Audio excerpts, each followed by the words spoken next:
राधे राधे। जय जय श्री राधे। श्री हरिवंश राधा वल्लभ लाल की जय हो। सभी संतों हरिभक्तों की जय हो। पूज्य गुरुदेव महाराज की जय हो। हमारे ठाकुर जी महाराज की जय हो। सभी संतों हरिभक्तों की जय हो। वृंदावन धाम की जय हो। जय श्री राधे। श्री हरिवंश बहुत बहुत स्वागत है आपका हमारे चैनल में। हम भक्तमाल से ठाकुर जी के कृपा पात्र संतों और भक्तों के चरित्रों का श्रवण कर रहे हैं। तो आइए इसी श्रृंखला को आगे बढ़ाते हुए आज हम एक बहुत ही प्यारे भक्त की कथा श्रवण करने जा रहे हैं, जिनका नाम है बुखारा के भक्त बाजंद। जय हो। और इनके जो लेखक हैं वो हैं वैद्य श्री बदरुद्दीन राणपुरी जी। जय श्री राधे। दोनों भक्तों के चरणों में मेरा दंडवत प्रणाम, दंडवत प्रणाम। जय श्री राधे। आइए कथा श्रवण करते हैं।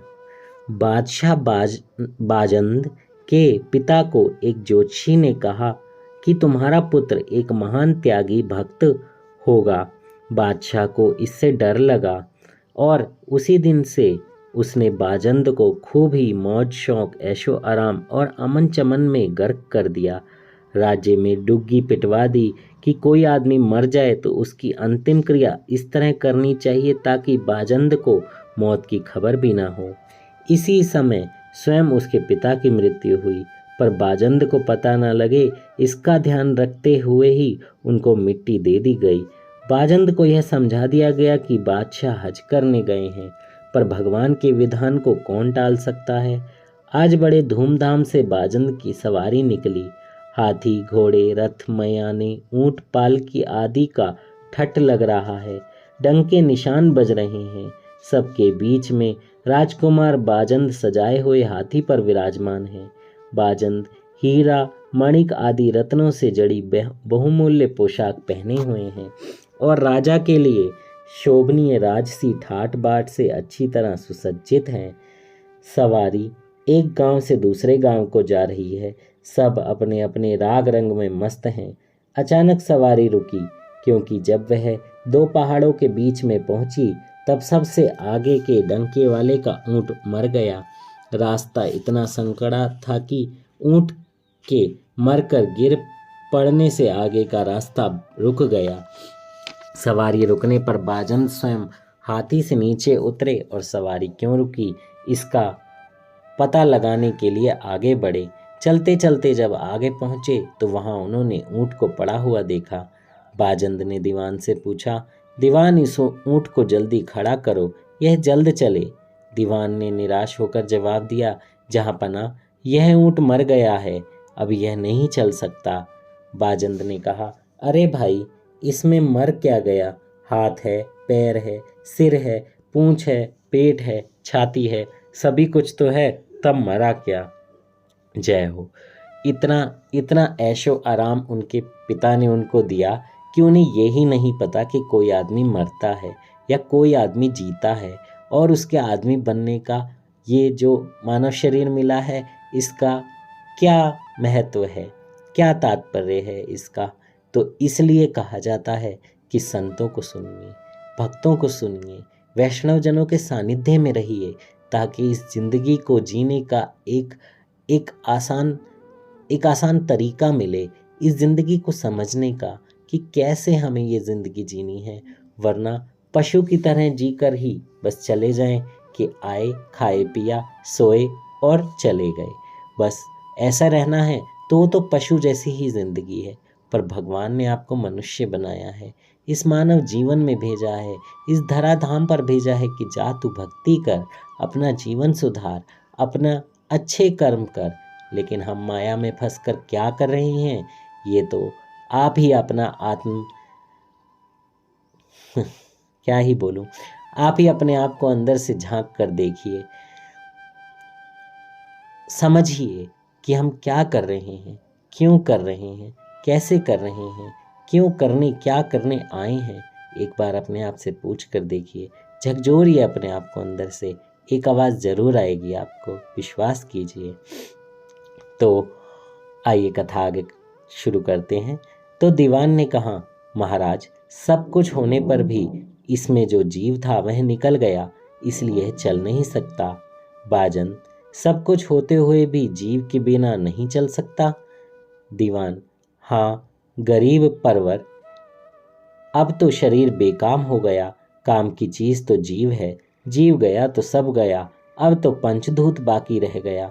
बाजन, अब इस मरे हुए ऊंट का क्या करोगे? दीवान ने बोला, अब इसे जमीन में गाड़ देंगे। बाजन, तो क्या मेरी इस सुंदर काया में से भी जीव चला जाएगा? दीवान ने कहा, हाँ दयालु, यह तो संसार भर के लिए कुदरत ने एक ही नियम बनाया है। जगत में आने और जाने का स्थान राजा और रंक के लिए कुदरत ने एक सा ही रखा है। बाजन ने बोला, तो फिर मेरे प्राण चले जाने के बाद क्या होगा?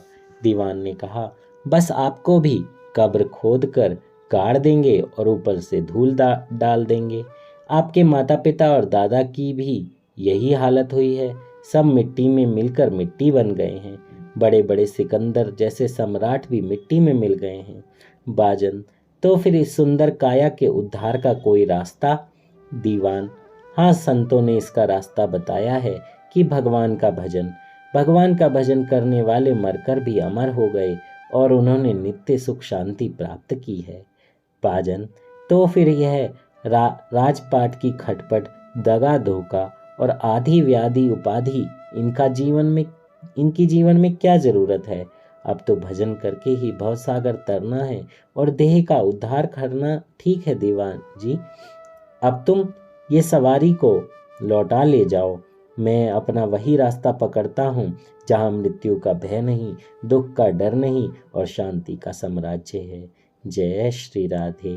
देखिए, हम सब माया में इतने घिरे रहते हैं कि हमें हर समय लगता रहता है, अरे मैंने ये नहीं किया, कल अगर मैं मर गया तो मेरा क्या होगा, मेरे बच्चों का क्या होगा, मेरे परिवार का क्या होगा।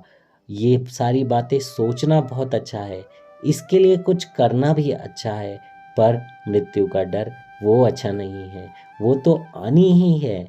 इसलिए भगवान का भजन कीजिए, क्योंकि जो भगवान का भजन करते हैं उन्हें भगवान के दूत आकर स्वयं ले जाते हैं।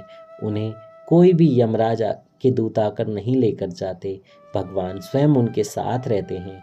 आप अनुभव कीजिए, आप सोच कर देखिए इन सब बातों में जो यहाँ पर बाजंद और दीवान जी के बीच में हुई, यही बातें संतों और साधकों के बीच में भी होती हैं। बस आज के साधक समझना कम चाहते हैं।